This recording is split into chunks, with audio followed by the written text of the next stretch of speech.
બધાને ભીખુભાઈ ખુમારના રામ રામ. જે વાત થઈ આપણે ભૂત બાબતની, તો ભૂત કોઈને નડતું નથી, ભૂવા ભરાડી જ બધાને નડે છે. બાકી ભૂત કેવા કેવા કામ કરે છે એની હું વાત કરું તો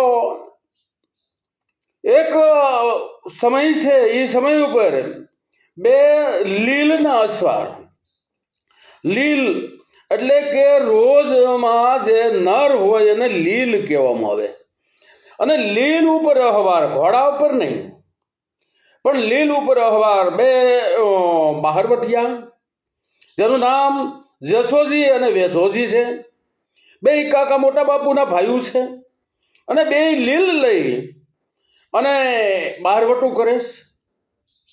એની માલપા એ રાત્રિનો સમય છે અને બે લીલ યાદ આવે છે, કારણ કે આજ ભોજે પાછળ ફોજ પડી છે એટલે પોતાના લેખમે પૂગે એમ નથી અને બીજી વિરુદ્ધ દિશામાં ભાગી ગયા છે. અને એની માલપા દારૂ થઈ ગયું, રાત્રિ થઈ ગઈ. પોતે વિચાર કરે છે કે આજ ક્યાં જાવું, ક્યાં રાત રોકાવું, એવો વિચાર કરે છે. અને એની માલપા એક માંડણાની માલપાથી ભેંસ ઊભી થઈ. માનણું એટલે પાણીનો ભરેલો ખાડો જે હોય મોટો જબરો, એને માનણું કહેવામાં આવે. માંડણાની માલપાથી ભેંસ ઊભી થઈ અને આ બે ભાઈઓએ નક્કી કર્યું, ભેંસ આબુ જોયું અને એણે નક્કી કર્યું કે આજ આ ભેંસના દૂધના વેવું કરવા છે.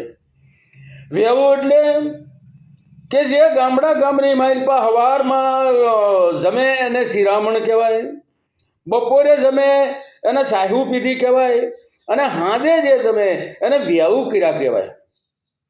એટલે બે ભાઈઓએ નક્કી કર્યું કે આજ આપણે આ ભેંસના દૂધના વેવું કરવા છે. અને બે ભાઈઓ ભેંસની પાછળ બે લીલ વ્યાદાય છે. અને એની માલપા આમ જ્યાં જોવે તો આલિશાન બંગલો આવ્યો. બે ભાઈઓ વિચાર કરે છે કે આ બંગલો અહીંયા ક્યાંથી, આવો બંગલો કોને બાંધ્યો, ક્યારે બાંધ્યો, આપણે તો કોઈ દી જોવામાં આવ્યો નથી. એમ બે ભાઈ વિચાર કરે છે અને બંગલાની માલપા ભેંસ જેમ પ્રવેશ કર્યો ડેલીની માલપા, આ બે ભાઈઓએ પણ વાહે લીલ જવા દીધા માલપા. તો એક જવાન આદમી હામો ઊભો છે. એને આવી અને બે લીલને લઈ લીધા અને બાંધી દીધા, બચમાં લઈને મેળા, પણ કાંઈ બોલતો નથી. ગરદણી કાંઈ બોલતો નથી. આ બે ભાઈ વિચાર કરે છે કે આ ગરદણી તો મૂંગો લાગે છે. કેવો હારો રાજમહેલ, કેવા હારા આની માલપા બે માણસ છે પણ બે મૂંગા છે, કોઈ બોલતું નથી. બસ ખાલી ખાલી પોતપોતાના કામ કરે છે.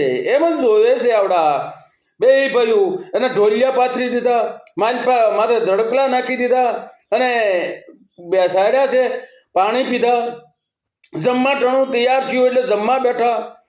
બે ભાઈઓએ વેવું કરી લીધા. એને બે ઓસરીમાં પથારીઓ કરી દીધું, બે ભાઈઓ ઓસરીમાં હોતા. અને આ જે ગરદણી છે એ રૂમની માલપા બે માણસ રૂમની માલપા હોતા. પણ આ બે ભાઈઓ તો બારવટિયા છે, એ તો નિર્ભય હોય, એને બીક ન હોય. બીક હોય એ બારવટીઓ ન હોય. આને તો બારવટીઓ એટલે જીવતું મળવું, એને બીક કેવી? એ તો પોતાનું ખાપણ લઈને ફરતા હોય, કઈ મૃત્યુ આવે એની એને નક્કી ન હોય, એ એને બીક ન હોય. આ બે ભાઈઓ આ વિચાર કરે છે કે આ મહેલ અહીંયા ક્યાંથી, આ કોણ બે માણસ છે? અને માલપાથી અવાજ જાણે કણસવાનો અવાજ આવે છે. કોઈ અથોક પીડા થતી હોય, અથોક દુખાવો થતો હોય, સહન ન થાય એવો દુખાવો થતો હોય, એવી અંદરથી એવા કણસવાનો અવાજ આવે છે. આ બે ભાઈઓ નીંદર નથી આવતી, કારણ કે આ તો હજક માણસો હોય, બહાર ઉઠ્યા હોય, બહાર રખડતા હોય, જે એને નીંદર તો કાગા નીંદર હોય, એ નીંદર ન કરી શકે, એ હાલતા હાલતા નીંદર કરી શકે એવી એની નીંદર હોય. અને આ બે ભાઈઓ વિચાર કરે છે કે આ દરબારને એટલું બધું હું દુઃખ છે, આ કેમ એટલી બધી પીડા આને થતી છે, એવો વિચાર કરે. પરોઠિયું થયું, પરોઠીએ અવાજ આવતો બંધ થયો. આ બે ભાઈઓની આંખ મોઈ ગઈ અને હવારે આમ ઊભા થાય તો આ હું નથી રાજમહેલ, નથી આ બે માણસ, નથી માલપા કોઈ, અને આ બે ભાઈઓ તો પાણાના ઓછિયા હૂતા છે. અને આમ બે જોવે તો લીલ વડલાના મોહિયાના મોહિયે બાંધેલા છે. અને આ બે ભાઈ વિચાર કરે કે આ હું, પણ આ તો નિર્ભય માણસ હોય, એ ભયભીત ન થાય.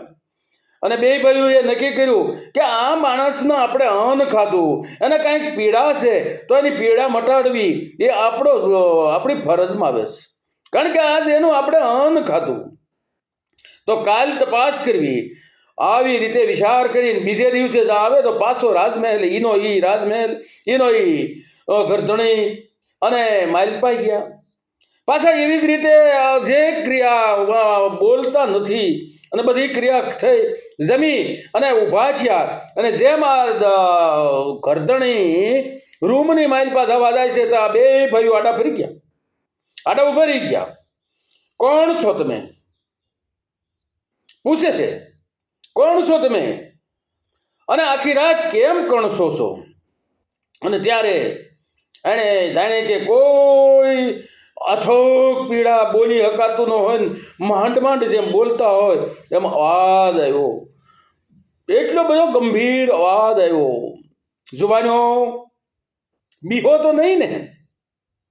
સામેથી જવાબ આપ્યો કે બીતા હોત તો પાછા નો આવત, બીતા હોત તો પાછા નો આવત. અને તે કહે છે કે ભાઈઓ હું માંગડા વાવો. હે કે હા હું માંગડા વાવો, કારણ કે હું પદ્માના પ્રેમમાં પીડ્યો અને જઈ લડાઈ થઈ, હું મામા ભાણ જેઠવાની હારે હતો અને એની માલપા બાયલ સાવડાની મને બરછી વાગી અને એની માલપા હું ખલાસ થઈ ગયો. પણ મારા જે પાહાવાની માલપા બરછી વાગી એ બરછી ભાંગી ગઈ અને એ પાહાના હાડક્યાની માલપા એ બરછીની કણસ રહી ગઈ છે, એ મને પીડા આપે છે.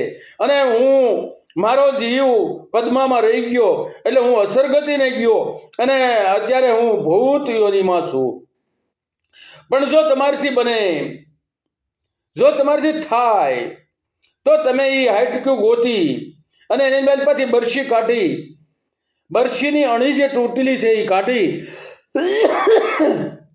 અને તમે એ હાડકું દામોદર કુંડમાં પધરાવો તો મારી પીડા શાંત થઈ જાય, તો મારી પીડા મટી જાય. બે ભાઈએ કીધું કે જવાન અમે એ કરશું, કારણ કે તમારું અન્ન ખાધું છે. માણસ પહેલા કોઈના ઘરનું પાણી પીતા, કોઈના ઘરનું અન્ન ખાતા તો એનું અહિત ન કરતા, એનું હિત કરતા. અને આ બે ભાઈઓએ નક્કી કર્યું, સવારે પાસે જેવી દિશા કાલની હતી એવી જેવી દિશા છે, ઉઠ્યા. જે જગ્યાએ હાડક્યું પડ્યું છે એની ધાણી દીધી હતી ત્યાં તપાસ કરી અને એ હાડક્યું ગોચ્યું, એમાંથી હકીકતથી બરછીની અણી નીકળી. એ બરછી કાઢી અને એ હાડક્યું લઈ અને દામોદરની માલપા એ હાડક્યું પધરાવવા માટે જુનાગઢ, આ તો જુનાગઢના બારવટિયા છે અને જુનાગઢમાં જવું છે, પણ તે ગુપ્ત વેશે જવું પડે. પણ આ વસન દીધું છે એટલે દામોદર કુંડની માલપા હાડક્યું પધરાવા જાય છે, હાડક્યું પધરાવા જાય છે. અને આ બાજુ હુરમ અને બાદશાહ મોહમ્મદ શાહ બેગડો, જેને બે ગઢ જીત્યા હતા એટલે એને બે ગઢો કહેવામાં આવતો, એટલે બેગડો કહેતા. જુનાગઢ અને પાવાગઢ બે જીતેલા. અને આ બે ભાઈઓ જ્યારે રાનું રાજ હતું એટલે એને સુડાસમાં મૂળતો, સુડાસમામાંથી જે રાજા થાય એને એની પદવી એટલે રાની પદવી દેતા. એટલે રા ડિયાસ ને રા માંડલિક ને રા નવગણ એ બધા એ રા એટલા માટે કહેવાના, બાકી એ સુડાસમાં. અને એની ભાઈઓ ભાગમની માલપા વાંધો પડેલો અને આ બારવટે નીકળેલા. એટલે આ પછી તો જુનાગઢ અને અમદાવાદ બેની ઉપર આ બારવટું બેની હારી હતું, એમાં બાદશાહ હારે બારવટું.